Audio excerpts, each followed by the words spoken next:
If you think one girl can't change an entire school, wait until you hear how a single slap in front of 200 students sparked a chain reaction no one saw coming, betrayals exposed, hidden truths revealed, and a response so powerful it flipped the entire story upside down. Before you dive in, hit subscribe so you never miss another life-changing story like this.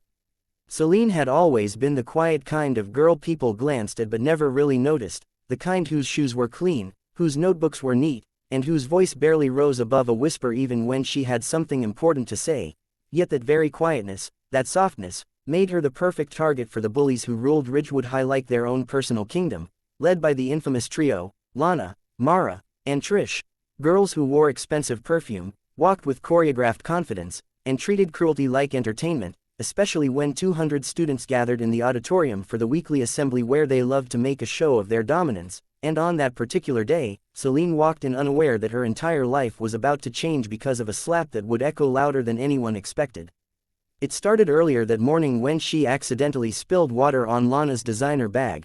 Just a splash, a harmless mistake, but for someone like Lana, who thrived on perfection and control, it was enough to spark rage, especially because her boyfriend, the popular senior Blake, happened to be standing right beside them and laughing softly at the accident, not at Celine, but at Lana's overreaction, which was enough for Lana to see red. She wasn't used to being dismissed, let alone in public.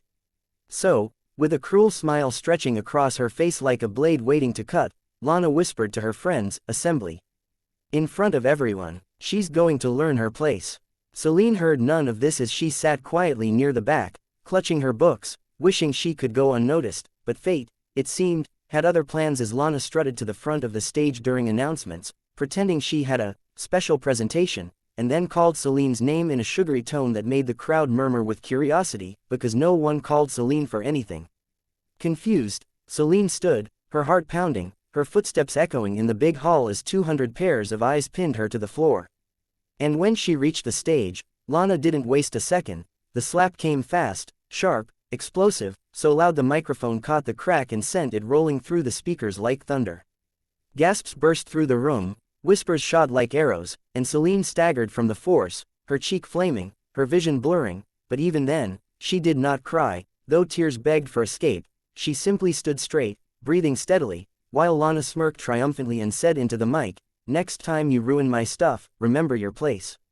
Everyone expected Celine to run away, crumble, break, dissolve into humiliation because that was the predictable script for quiet girls like her. But Celine, for the first time in her life, refused to follow the script others forced on her. Something inside her snapped, not in anger, but in clarity, as though the slap shook awake a part of her she had buried long ago, and slowly, she reached for the microphone, her fingers trembling but determined as she looked Lana dead in the eyes and said in a strong, steady voice no one had ever heard from her, "You think hurting people makes you powerful.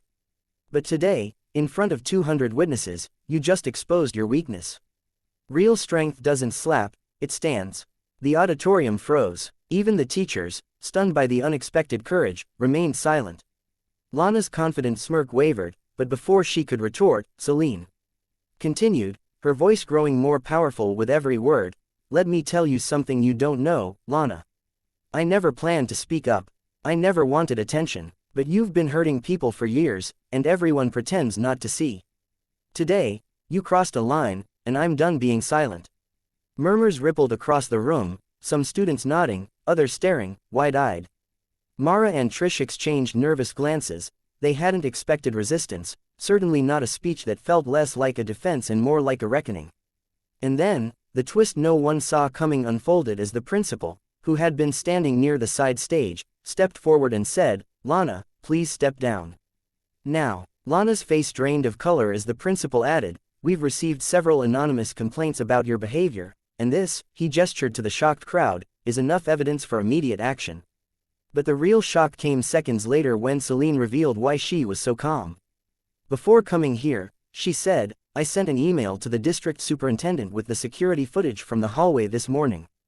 I found a way to access it because I work part-time in the school's IT assistance program. Every bullying incident you've caused, I have files, dates, videos, screenshots. It ends today." Lana's knees nearly buckled, her bravado collapsing instantly, and the auditorium erupted in gasps, because no one knew quiet, fragile Celine had been quietly collecting proof for months, not for revenge, but because she wanted to protect other students who had suffered the same fate. Blake, Lana's boyfriend, stepped forward and said loudly, "I told her to stop bullying people. She never listened." Celine's right, and with the crowd now shifting sides, Lana realized she had lost her power not because of the slap she delivered, but because of the strength Celine showed in return. But the story didn't end there. Over the next days, the school buzzed with rumors, twists, secrets that began unraveling like loose threads from a sweater.